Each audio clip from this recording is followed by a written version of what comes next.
On December 5, 1945, 5 U.S. Navy bombers left Florida on a routine training flight. By nightfall, all 5 were gone. Then a rescue aircraft carrying 13 more men disappeared too. No confirmed wreckage, no bodies, 27 people missing in a single evening. That sequence became one of the most famous stories attached to the Bermuda Triangle.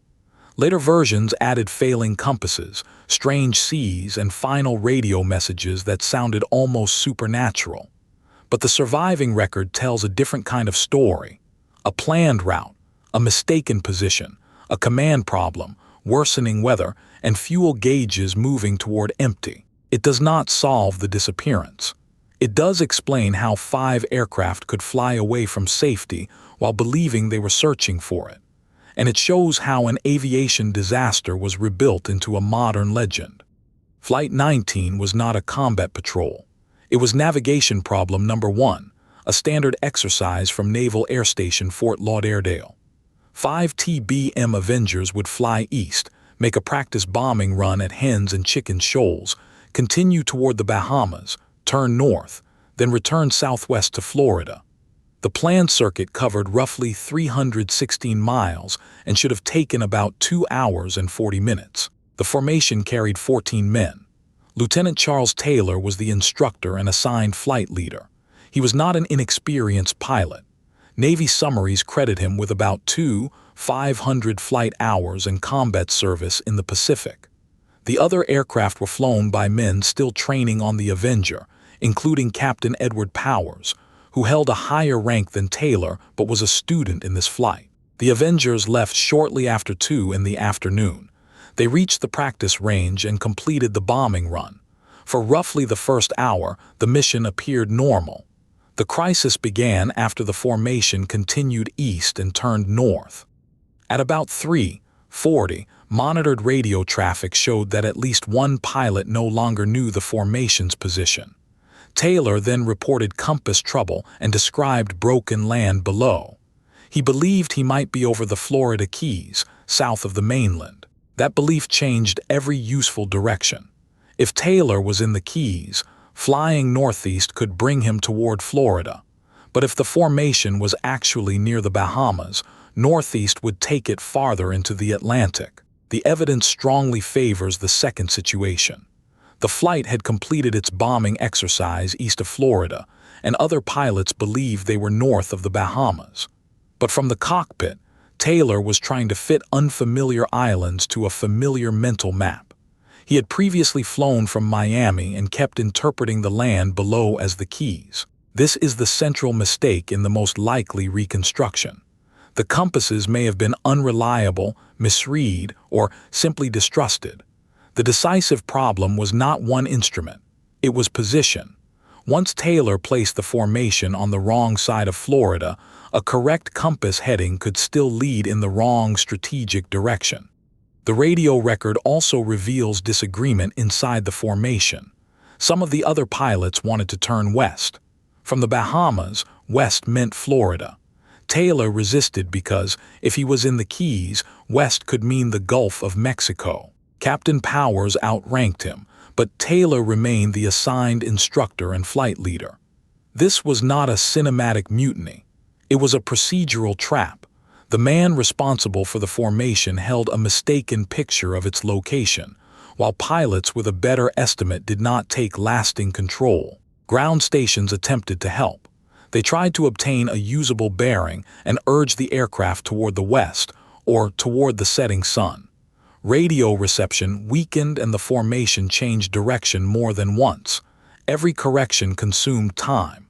Every minute reduced the distance the Avengers could still fly. The exact track is impossible to draw. Any map showing a single confident line after the first distress calls is a reconstruction, not a recovered flight path. What can be shown is a widening zone of possibility, with Florida on one side and open Atlantic on the other. By about 5:30, daylight was fading. Weather in the search area was deteriorating. Later rescue crews reported showers, turbulence, winds of 25 to 30 knots and very rough seas. Flight 19 was still airborne, still uncertain of its position, and running low on fuel. The National Archives summary places the last monitored transmission at about 7:04. It preserves Taylor instructing the aircraft to close formation and prepare to ditch together when fuel became critical. The wording survives through the official record, but there is no complete audio recording that lets us recreate every voice or pause. A ditching in those conditions would have been violent. The Avenger was heavy, the sea was rough, and darkness would make rescue almost impossible. If the aircraft came down far east of the search area, currents could disperse floating debris before daylight. That is the leading evidence-based sequence: a wrong position estimate, delayed commitment to a westward course, worsening conditions, fuel exhaustion, and a forced landing at sea. It is a reconstruction, not a solved crash investigation.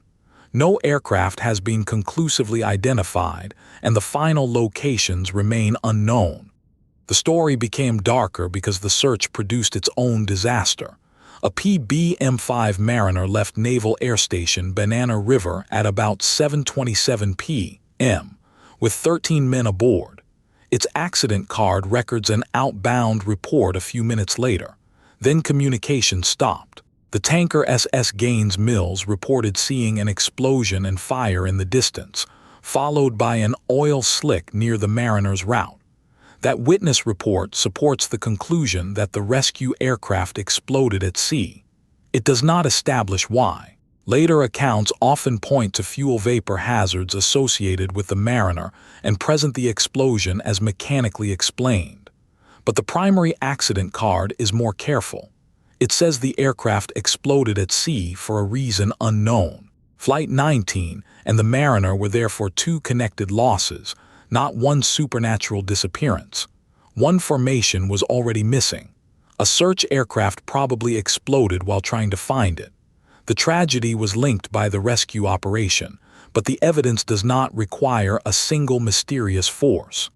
The surviving paperwork resists a simple headline.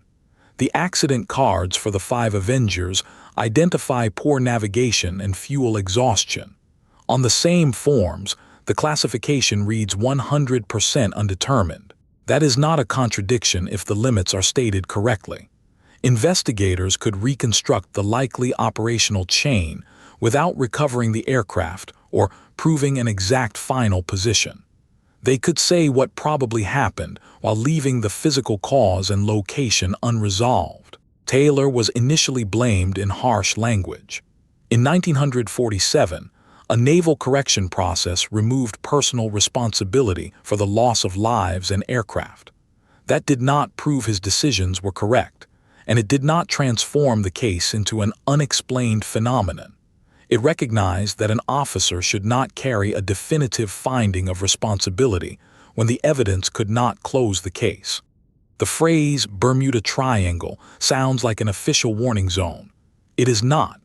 NOAA says there is no official U.S. boundary map for it, and no evidence that mysterious disappearances occur there more often than in other large, heavily traveled parts of the ocean. But Flight 19 was perfect material for a legend.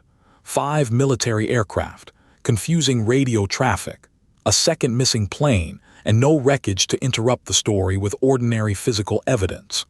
Writers in the 1960s and 1970s placed the case beside other losses and treated them as a single pattern.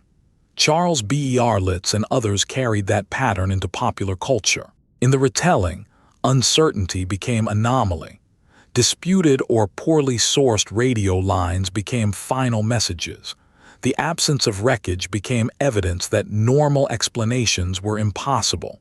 A loosely defined stretch of ocean became a place with a personality. That is how Flight 19 helped build the Bermuda Triangle legend. Not because the record proves something supernatural happened, but because the record stops at the exact point where a more dramatic story can begin. The evidence gives us a strong chain of probability. It does not give us the seabed location of 5 Avengers, the final decisions inside every cockpit, or a recovered wreck that closes the case. 14 men vanished with Flight 19. 13 more died in the search. The most responsible conclusion is neither paranormal nor solved. It is that navigation error, command uncertainty, weather and fuel explain the direction of the disaster, while the ocean still holds its final proof. The Bermuda Triangle is the legend. Flight 19 is the unresolved human event beneath it. 5 aircraft were lost. A 6th aircraft was lost searching for them.